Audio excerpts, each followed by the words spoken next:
I've uploaded several shorts now talking about this Pauline stuff. So I need to keep going. Listen, the idea that Paul is leading people astray seems really inflammatory, but I need you to understand that Paul comes from the, listen, Jesus is a descendant of David.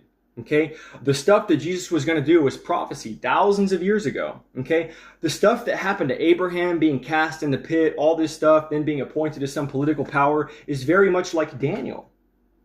Okay, now Saul is a precursor to Saul, aka Paul. Okay, it's all quite simple, and the Bible does line it all out for us. Okay, I wouldn't go back to the times of Saul and David and call Saul a false king and sit there and talk all this bad stuff about him. No, I would just be at peace with the Lord and Samuel and David and the work that's being done.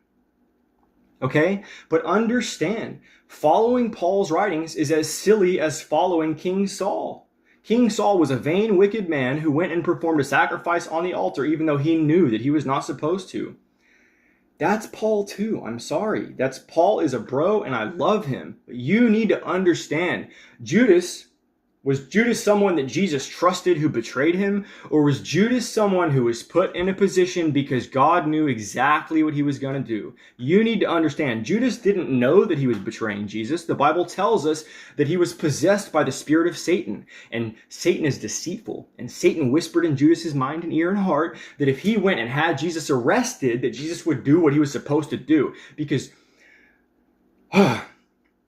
Judas was one of the Sicarii, the zealots, right? And so Judas wanted Jesus to stand up and be a warrior and fight, just like the Pharisees did. And so Judas went to the Pharisees and said, hey, how much will you pay me? And so Judas tried to get some money out of doing this good thing. Satan just had his hand up him like a puppet. Okay, why would Jesus and God let someone possessed by Satan work within their kingdom? We wouldn't have the work on the cross if it wasn't for Jesus. And Jesus tells us, the Bible tells us that Messiah rides in on the back of a colt. Now, I don't know if you're familiar with all the funny puns in the Bible, but C-O-L-T, see, Jesus rode it on the back of a donkey instead. He already made a pun out of it, but he made another pun out of it because it's a cult, C-U-L-T, Roman Catholicism. He rides in on the back of a colt, again, in spirit. You and I wouldn't even know about Jesus if it weren't for the Roman Catholic Church, which Paul definitely started, single-handedly. Right. So, again, there it is, guys. Paul is not your king. He's a bro, but he's not someone you should be following. The blind leading the blind. Think about it. Think about it. Glory to the King.